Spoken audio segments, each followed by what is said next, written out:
भगवते वासुदेवाय. श्लोक 32 आणि 33. सर्गाणामादिरान्तश्च मध्यं चैवाहमर्जुन. अध्यात्मविद्या विद्यानां प्रवदतामहम्. अक्षराणामकारोऽस्मि द्वन्द्वः सामासिकस्य च. अहमेवाक्षयः कालो धाताहं विश्वतो मुखः. शब्दार्थ. हे अर्जुना, सृष्टीचा आदी आणि अंत तसेच मध्यही मी आहे. मी विद्यातील अध्यात्मविद्या म्हणजे ब्रह्मविद्या आणि परस्पर वाद करणाऱ्यांमध्ये तत्वनिर्णयासाठी केला जाणारा वाद मी आहे. मी अक्षरातील अकार आणि समासांपैकी द्वंद्व समास आहे. अक्षय काल तसेच सर्व बाजूंनी तोंडे असलेला विराट स्वरूप सर्वांचे धारण पोषण करणाराही मीच आहे. भावार्थ. भगवंत म्हणतात की सृष्टीच्या सुरुवातीलाही होतो, आताही आहे आणि नंतरही राहीन. ऊर्जा अशीच असते. पुरून उरेल तो देव. अध्यात्म हे विद्येचे सृजनात्मक रूप आहे, सकारात्मक रूप आहे. स्वतःपासून विश्वाचा पसारा समजून घेणे म्हणजे अध्यात्म. वाद म्हणजे भांडण नव्हे. वाद म्हणजे बोधपर चर्चा, ज्यातून मार्ग मिळतो.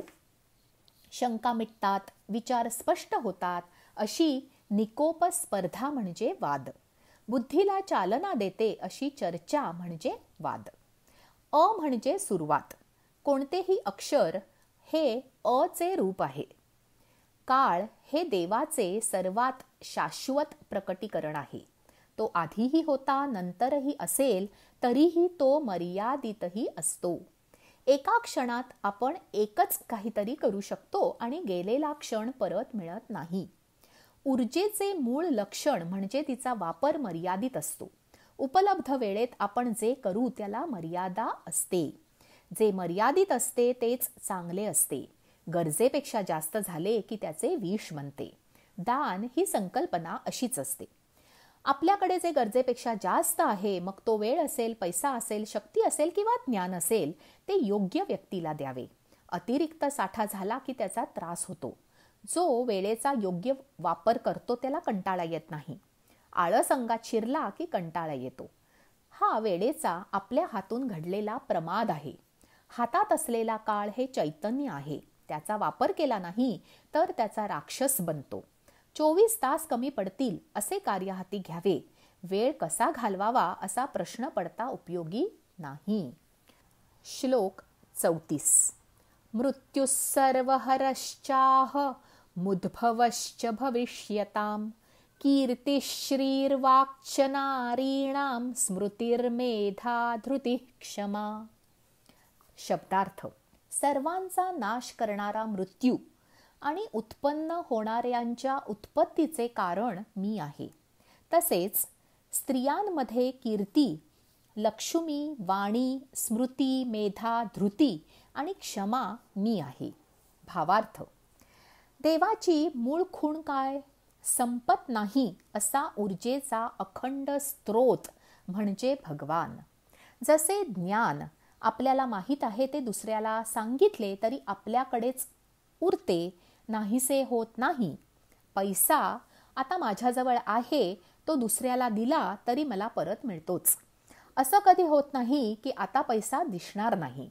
पण आपल्या मनात भीती असते की आहे तो पुरणार नाही. ज्याला अंत आहे तो अनंत कसा असेल? तो सांगतो मी आहे, पण आपला विश्वास नसतो. आपल्याला सापडत नाही, आपल्याजवळ नाही म्हणून तो नाही असं नाही.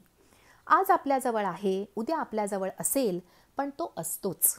पत्त्याच्या डावात आपल्याला नको असलेले पान आपण टाकतो, दुसऱ्याचा डाव पूर्ण होतो. खेळातून हेच शिकायचं असतं. आज त्याच्याकडे, उद्या आपल्याकडे. दुसऱ्याकडे असलं म्हणून त्याला फार फायदा आहे असं नाही, आणि ज्याच्याकडे नाही म्हणून त्याचा फार काही तोटा नाही. विसरून नव्या उमेदीने उभे राहायचे. जे गेले त्याचे आपल्या आयुष्यातील स्थान संपले. मग ते पैसा असेल किंवा प्रसिद्धी असेल. ज्याची आपल्याला गरज असते ते आपल्या जवळ असते. जे जवळ असते त्याने आपल्या गरजा भागतात. आपल्यासाठी आवश्यक आहे ते आपल्याला मिळतेच. आपल्या जवळ आहे तोच आपला देव. त्याचा योग्य वापर करायचा, त्याविषयी कृतज्ञ राहायचे. इतकी विविध रूपे आहेत, ती सर्व आपण पाहू शकत नाही, सहजासहजी प्राप्त करू शकत नाही. प्रयत्नांती परमेश्वर म्हणजे देव असतोच, पण दिसण्यासाठी मेहनत असते, आपोआप मिळत नाही. कीर्ती म्हणजे प्रसिद्धी, लक्ष्मी म्हणजे संपत्ती, वाणी म्हणजे वाचा, स्मृती म्हणजे स्मरण, मेधा म्हणजे बुद्धी, हे दैवी आहे. नशीब आणि मेहनत असेल तर मिळते. या गोष्टी जपून वापराव्या. क्षमा दैवी कशी? दुसऱ्याला माफ करता येणे खरंच दैवी आहे. सहज शक्य नाही, पण माफ करण्यात आपला फायदा असतो हे नक्की. आपल्याला एखाद्याचे वागणे बोलणे आवडत नाही, राग येतो, ते विसरून जाणे इष्ट असते. एकतर आपण विचार करतो तसा अर्थ असेल असे नाही. समजा तसे असले तरी रागावून त्या माणसाचे विचार, वागणे, मत बदलते असे नाही. मग आपण चिडून फक्त आपल्याला त्रास करून घेतो. त्याऐवजी त्या गोष्टीचा त्रास करून घेणे सोडले तर जी शक्ती आहे ती आपण आपल्या प्रगतीसाठी वापरू शकतो. हे दगडावर पाय आपटला तर पायाला लागते, दगडाला काही फरक पडत नाही. सोडायचे आणि पुढे जायचे, दगडाचा दोष नसतो. धृती म्हणजे धारणा शक्ती, उपजत बुद्धी. उपजत असते म्हणून दैवी. आपल्याला जे वाटते ते हिच्यामुळे, आपण प्रतिक्रिया देतो ती हिच्यामुळे. एका घटनेचे प्रत्येकावर वेगवेगळे परिणाम होतात ते धृतीमुळे. सारख्या परिस्थितीतील एक मूल अधिकारी पदावर पोचते आणि एक आयुष्यात सामान्य राहते ते धृतीमुळे.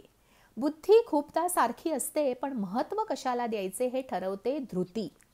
असलेल्या पैशाचा वडापाव खायचा, देवळात जायचे की जपून ठेवायचे हे धृती ठरवते. भूक लागली की रडायचे, मागायचे की घेऊन आपापले खायचे हे ठरवते धृती. एक जण चिडतो, एक शांत राहतो तर एक रडतो. ही भिन्नता धृतीमुळे असते. श्लोक 35. बृहत्साम तथा साम्नां गायत्री छन्दसामहं मासानां मार्गशीर्षोः मृतूनां कुसुमाकरः. शब्दार्थ. तसेच गायन करण्याजोगा वेदांमध्ये मी बृहत्साम आणि छंदांमध्ये गायत्री छंद आहे. त्याचप्रमाणे महिन्यांमधील मार्गशीर्ष महिना आणि ऋतूंमधील वसंत ऋतू मी आहे. भावार्थ. सामवेद हा सर्वात लहान वेद आहे, पण तितकाच महत्त्वाचा आहे.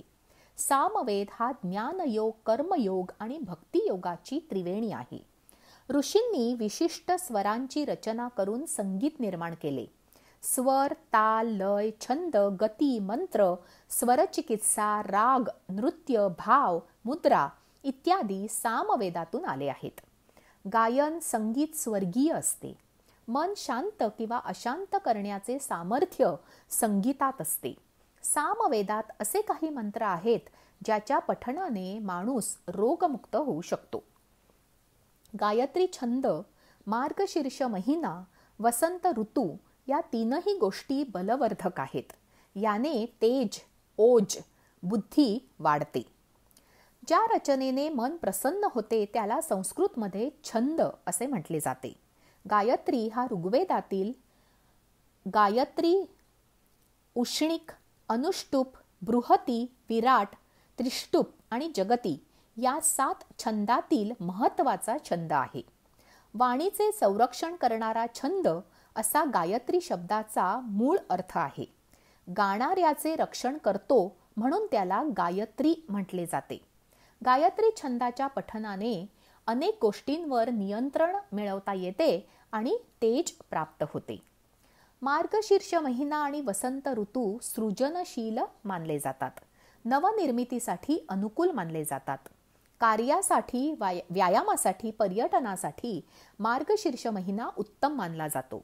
या काळात फळे, फुले, धान्य, भाज्या विपुल असतात. निसर्ग आल्हाददायक असतो. या 3 गोष्टी फायदेशीर आहेत. आपोआप काही होत नाही, पण केले तर उत्तम फळ मिळते. आजचे निरूपण इतकेच. जय श्री कृष्ण.